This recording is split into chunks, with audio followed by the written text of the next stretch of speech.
ጤና ይስጥልን የተወደዳችሁ የገበያ ሚዲያ ተከታታዮቻችን የካቲት 1 ቀን 2018 ዓ.ም ዕለታዊውን የምዕራፍ 2 የምሽት የዜና ዘገባችንን ይዘንላችሁ ቀርበናል።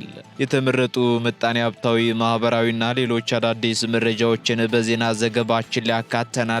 አብራችሁን እንድትቆዩ እንጋብዛችኋለን። በቅድሚያም አርዕስቶችን የኤርትራ ኃይሎች የኢትዮጵያን ሉዓላዊ ግዛት ለቀው እንዲወጡ የሚጠይቅ ጥብቅ ማስጠንቀቂያ ዘል ደብዳቤ ለኤርትራ መላኩን የውጭ ጉዳይ ሚኒስትር አስታወቀም። ለዚህ ጥያቄ አዎንታዊ ምላሽ ከተገኘ የኢትዮጵያ መንግስት የባህር በር ጉዳይን ጨምሮ አጠቃላይ የጋራ ጉዳዮች ላይ ድርድር ለማድረግ ፈቃደኛ መሆኑ ተነግሯል። በዝርዝር ይዘነዋል። የጡረታ ፈንድ ወደ ካፒታል ገበያ ሊገባ መሆኑ ተነገረ።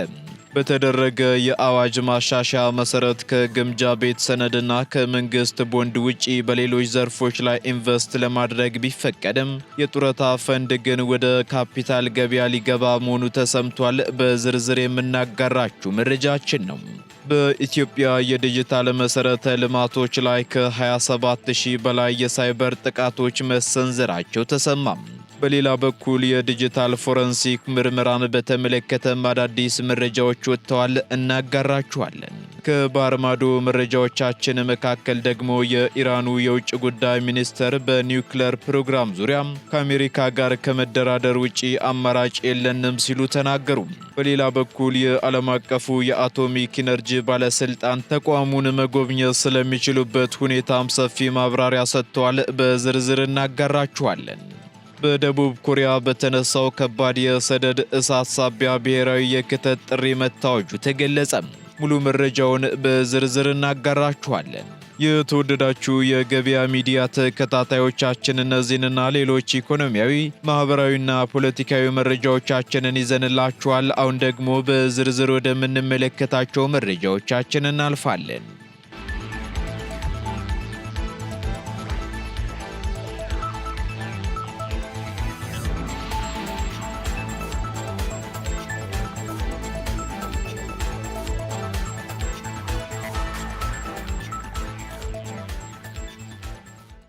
የግል ድርጅቶች ጡረታ ፈንድ ወደ ካፒታል ገበያ ሊገባ ነው ተባለ። የግል ድርጅቶች ሰራተኞች ማህበራዊ ዋስትና አስተዳደር የጡረታ ፈንድ ኢንቨስትመንቱን ለማሳደግና አማራጮቹን ለማስፋት ወደ አዲሱ የኢትዮጵያ ሰነደ መዋለ ንዋይ ገበያ ለማስገባት ዝግጅት እያደረገ መሆኑን ለፓርላማ ማስታወቁን ተነግሯል። ተቋሙ ከ3 ዓመት በፊት በተደረገ የአዋጅ ማሻሻያ መሰረት ከግምጃ ቤት ሰነድና ከመንግስት ቦንድ ውጪ በሌሎች ዘርፎች ላይ ኢንቨስት ለማድረግ ቢፈቀድለትም በአዲስ አበባ የተፈቀደው የሪል ስቴት ኢንቨስትመንት በመሬት አቅርቦት እጥረት ምክንያት በመጓተቱ ትኩረቱን ወደ ካፒታል ገበያው አዙሯል ሲሉ የአስተዳደሩ ዋና ዳይሬክተር አቶ አባተ ምትኩ ተናግረዋል። አስተዳደሩ ባለፈው በጀት ዓመት 183 ቢሊዮን ብር ኢንቨስት በማድረግ 14 ቢሊዮን ብር ትርፍ ያስመዘገበ ሲሆን ባለፉት 6 ወራት ደግሞ 25.8 ቢሊዮን ብር ገቢና 10.8 ቢሊዮን ብር ትርፍ ማግኘቱን ጠቁሟል። ሆኖም በአማራና በኦሮሚያ ክልሎች ባሉት የጸጥታ ችግር ምክንያት የታቀደውን ያህል የጡረታ መዋጮ መሰብሰብና ውዝፍ ክፍያዎችን ማስመለስ ግን ፈታኝ እንደሆነበት አስታውቋል። በመሆኑም በተያዘው በጀት ዓመት 55 ቢሊዮን ብር መዋጮ ለማሰባሰብና 20 ቢሊዮን ብር ደግሞ የኢንቨስትመንት ትርፍ ለማግኘት አቅዶ እየሰራ እንደሚገኝም ገልጿል።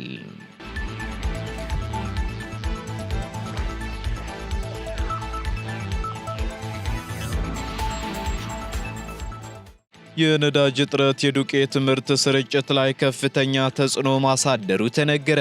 በኢትዮጵያ ዱቄትና የዱቄት ውጤቶች ማምረት ላይ የሚገኙ አንዳንድ ኢንዱስትሪዎች ምርታቸውን በበቂ ሁኔታ ወደ ገበያ ለማቅረብ የነዳጅ እጥረት ትልቅ ፈተና እንደሆነባቸው አስታውቀዋል። የዘርፉ አምራች ኢንዱስትሪዎችም ይህን ያስታወቁት የኢትዮጵያ ዱቄትና የዱቄት ውጤቶች አምራቾች ማህበር ትላንት ባካሄደው 17ኛው መደበኛ ጠቅላላ ጉባኤ ወቅት ነው። በጉባኤውም ወቅታዊ የነዳጅ አቅርቦት መስተጓጎል ምርቶችን ለተጠቃሚው ማህበረሰብ በወቅቱ ለማድረስ እንቅፋት እንደሆነ የተነገረ ሲሆን የነዳጅ እጥረቱ በኢንዱስትሪዎቹ የምርት ሂደትና በስርጭት ሰንሰለቱ ላይ ጫና ማሳደሩን የማህበሩ አባላት ተናግረዋል። በዚህም ከመንግስት ጋር በመሆን የነዳጅ አቅርቦት እጥረትን ጨምሮ በዘርፉ የታዩ ሌሎች ማነቆችን ለመፍታት እንቅስቃሴ መጀመራቸውን የኢትዮጵያ ዱቄትና የዱቄት ውጤቶች አምራቾች ማህበር ፕሬዝዳንት አቶ ተድላ ኃይለ ጊዮርጊስ ተናግረዋል። ፕሬዝዳንቱ አክለውም ዘርፉ በንጥረ ነገር የበለጸገ የስንዴ ዱቄት ለማህበረሰቡ በማቅረብ ረገድ ቁልፍ ሚና እየተጫወተ መሆኑን ጠቁመው በቀጣይም የኢንዱስትሪውን እድገት ለማረጋገጥ ከሚመለከታቸው ባለድርሻ አካላት ጋር በቅንጅት እንደሚሰራ አረጋግጧል ሲል አሃዱ ሬዲዮ ዘግቧል።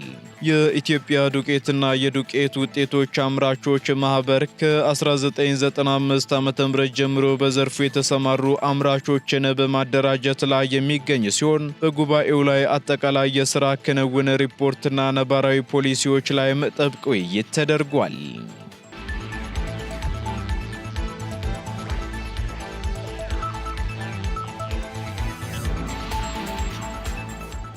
ኢትዮጵያ የኤርትራ ኃይሎች የሀገሪቱን ሉዓላዊ ግዛት ለቀው እንዲወጡና ታጣቂ ቡድኖችን መርዳት እንዲያቆሙ የሚጠይቅ ጥብቅ ማስጠንቀቂያ አዘል ደብዳቤ ለኤርትራ ላከችም። በውጭ ጉዳይ ሚኒስትሩ ዶክተር ጌዲዮን ጢሞቴዎስ የተጻፈና ለኤርትራው የውጭ ጉዳይ ሚኒስትር ኦስማን ሳላህ በተላከው በዚህ ደብዳቤም የኤርትራ ኃይሎች በጋራ ድንበር ላይ የሚገኙ የኢትዮጵያ ግዛቶችን ለረጅም ጊዜ ተቆጣጥረው መቆየታቸው ብቻ ሳይሆን በኢትዮጵያ ውስጥ ለሚንቀሳቀሱ የተለያዩ ታጣቂ ቡድኖች ቀጥተኛ የቁሳቁስና የወታደራዊ ድጋፍ ሲሰጡ ቆይተዋልም ብሏል። በዚህም ባለፉት ጥቂት ቀናት ውስጥ የተከሰቱት ክስተቶች ደግሞ የኤርትራ መንግስት የጥቃት መንገድን የመምረጡን የሚያሳዩ ናቸውም ተብሏል። በተለይም የኤርትራ ወታደሮች በሰሜን ምስራቅ ድንበር በኩል ወደ ኢትዮጵያ ግዛት ዘልቀው መግባታቸውና በሰሜን ምዕራብ ድንበሮች ከታጣቂዎች ጋር የሚካሄዱት የጋራ ወታደራዊ እንቅስቃሴ ቀጥተኛ የጥቃት ድርጊት ነው ሲልም የኢትዮጵያ መንግስት ኮንኖታል። በመሆኑም የኤርትራ ወታደሮች በአስቸኳይ ከኢትዮጵያ ግዛት እንዲወጡና ከታጣቂዎች ጋር ያላቸው ትብብርም እንዲቆም በይፋ ጠይቋል። በሌላ በኩል ኢትዮጵያ ለግማሽ ምዕተ ዓመት የዘለቀውን የሁለቱን ሀገራት የጥል ታሪክ በውይይት ለመለወጥ ያላትን ዝግጁነትም ገልጻለች። በዚህም ደግሞ የኢትዮጵያ ሉዓላዊነትና የግዛት አንድነት የሚከበር ከሆነም የፌዴራል መንግስቱ ከኤርትራ ጋር የጋራ ጥቅም ጉዳዮችን በድርድር ለመፍታት ፍላጎት እንዳለው የውጭ ጉዳይ ሚኒስትር አስታውቋል ሲል ቢቢሲ ዘግቧል። በተጨማሪም የኢትዮጵያ ሉዓላዊነትና የግዛት አንድነት እንዲከበር ለቀረበው ህጋዊ ጥያቄ አዎንታዊ ምላሽ ከተገኘም የኢትዮጵያ መንግስት የባህር በር ጉዳዮችና በአሰብ ወደብ በኩል ወደ ባህር በር ጉዳይን ጨምሮ አጠቃላይ የጋራ ጉዳዮች ላይ ሁሉን አቀፍ እልባት እንዲያገኝ በቅን ልቦና ድርድር ለማድረግም ፈቃደኛ ነው ብሏል። የተላከውን ደብዳቤ ተከትሎም ከኤርትራ መንግስት በኩል እስካሁን ለዚህ ደብዳቤ የተሰጠ ይፋዊ ምላሽ የለም።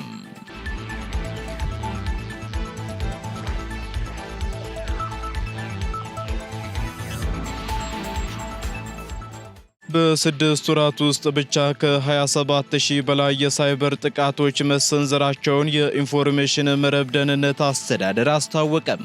አስተዳደሩ ይህን ያስታወቀው የ2018 በጀት ዓመት የግማሽ ዓመት የሥራ አፈጻጸሙን በገመገመበት ወቅት ሲሆን በኢትዮጵያ የዲጂታል መሠረተ ልማቶች ላይ በአጠቃላይ 27773 የሳይበር ጥቃቶች መሰንዘራቸውን አስታውቋል።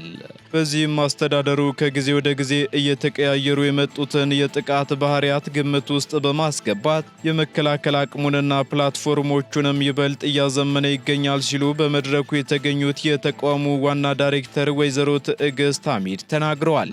የሳይበር ደህንነት ስጋቶችንም ቀድሞ ለመለየትና ምላሽ ለመስጠትም የሚያስችሉ የቴክኖሎጂ መሠረተ ልማቶችን የማበልጸግ ስራዎች ላይ ትኩረት መሰጠቱን ገልጸዋል።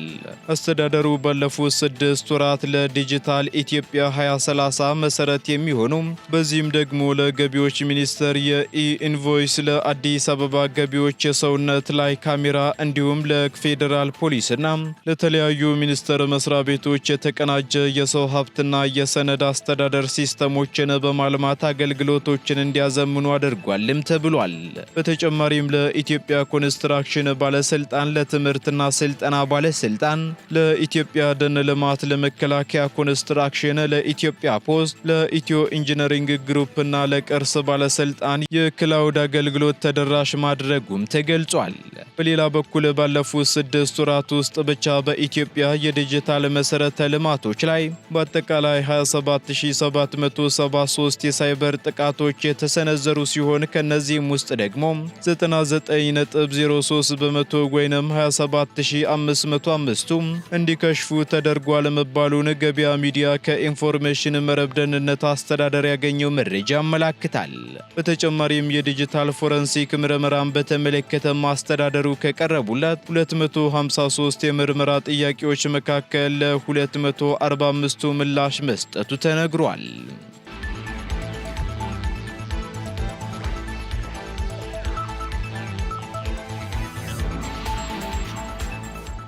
በደቡብ ኮሪያ ጂዮንግጁ ከተማ በተነሳ ከባድ የሰደድ እሳት ሳቢያ ብሔራዊ የክተት ጥሪ መታወጁ ተገለጸ።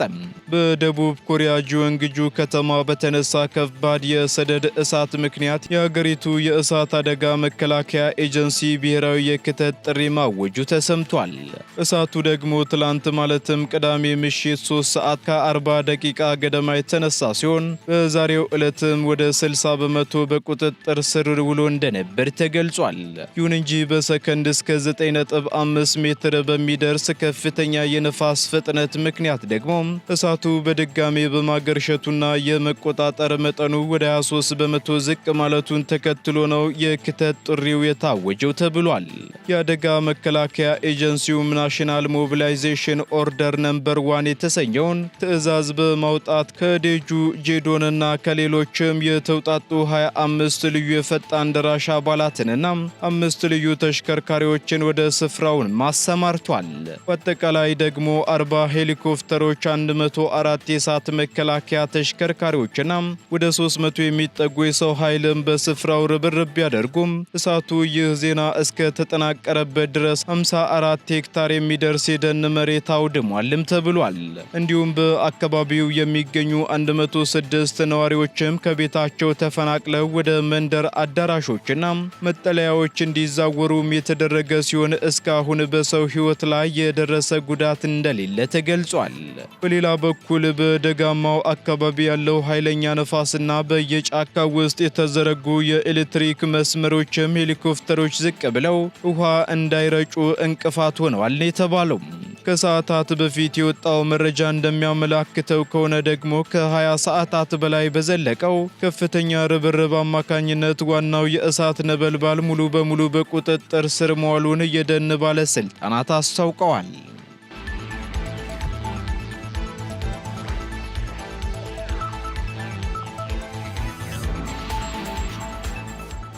የኢራኑ የውጭ ጉዳይ ሚኒስትር ከመደራደር ውጪ አማራጭ የለንም ሲሉ ተናገሩ።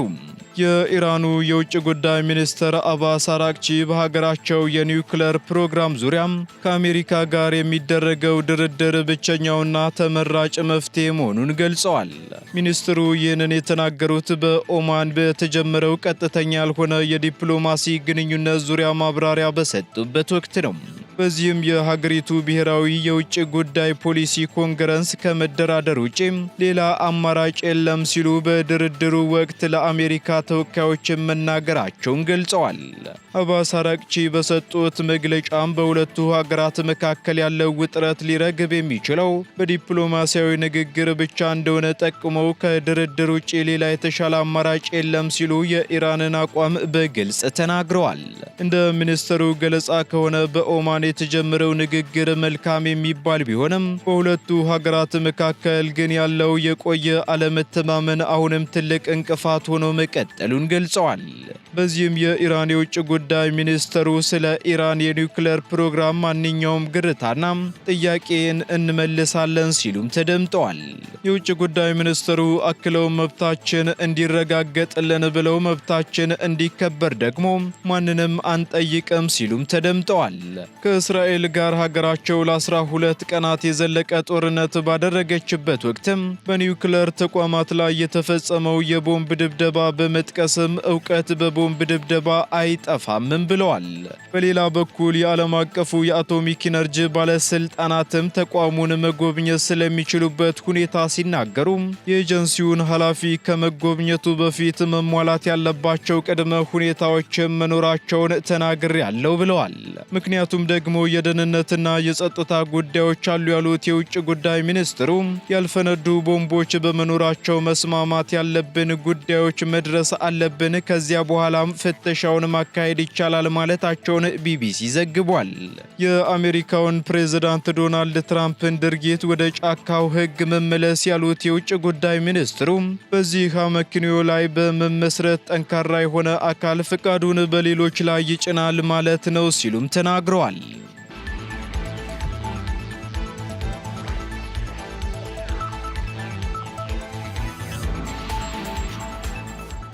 የተወደዳችሁ የገበያ ሚዲያ ተከታታዮቻችን ለምዕራፍ 2 ያዝንላችሁ ኢኮኖሚያዊ፣ ማህበራዊና ፖለቲካዊ መረጃዎቻችን እነዚህን ይመስሉ ነበር።